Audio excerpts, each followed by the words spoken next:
You know, our brothers and sisters, they fight sometimes about silly things. അതൊക്കെ ഉണ്ടാവില്ലേ നമ്മുടെ വീട്ടിലാണെങ്കിലും ആങ്ങളെയും പെങ്ങളെയും തമ്മിൽ ചെറിയ കുഞ്ഞു സ്നേഹമുള്ള തർക്കങ്ങളൊക്കെ ഉണ്ടാവില്ലേ? So yesterday I said something silly, so she got upset.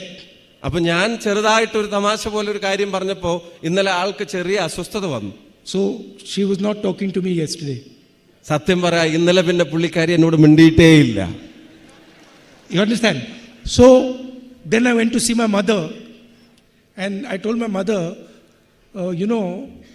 my mother said, because my mother was there during the fight, my mother said, so how is your sister?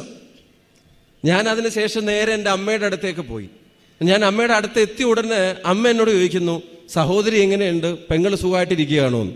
So she said, I told my mother, no, my sister's upset with me, so she's not talking to me. ഞാൻ അമ്മയോട് പറഞ്ഞു, അതിന് പെങ്ങൾ എന്നോട് മിണ്ടുന്നേ ഇല്ല, ഇച്ചിരി അസ്വസ്ഥതയിലാണ് എന്നോട്. But then I told my mother, I have trapped my sister. Then I told my mother, I have trapped my sister. ഞാൻ പറഞ്ഞു, ഞാൻ ഒരു സ്നേഹക്കുരുക്കിൽ എൻ്റെ പെങ്ങളെ പെടുത്തിയിട്ടുണ്ട് എന്നുള്ളത് ഞാൻ ഇന്നലെ പറഞ്ഞു. Because tomorrow she's going to Wayanad and she cannot be angry with me anymore. പക്ഷേ ഇത് ഈ സമയം വരെ എന്നോട് മിണ്ടുന്നില്ലെങ്കിലും നാളെ വയനാട്ടിലേക്കാണ് പോകുന്നത്, അത് അങ്ങനെ തുടരാൻ പറ്റില്ല എന്ന് എനിക്ക് നന്നായിട്ട് അറിയാം എന്നുള്ളത്. So this morning when we got in the plane, I said hello to her. She had a long face.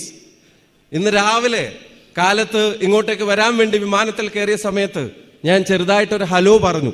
അപ്പോഴും മുഖത്തെ ഗൗരവം പൂർണ്ണമായും മാഞ്ഞിട്ടുണ്ടായിരുന്നില്ല. But the moment we landed in Wayanad, she started smiling and talking to me as normal. വിമാനം ഇവിടെ എത്തുന്നത് വരെ ആ മുഖഭാവം അങ്ങനെ തന്നെ ഇരുന്നെങ്കിൽ നമ്മുടെ ഭൂമി തൊട്ടപ്പോ ഇവിടെ ഇറങ്ങിയപ്പോ ആ മുഖം മാറി ചിരിക്കാൻ തുടങ്ങി, സംസാരിക്കാൻ തുടങ്ങി, ആവേശഭരിതയായി. Please understand that is the magic of the people of Wayanad.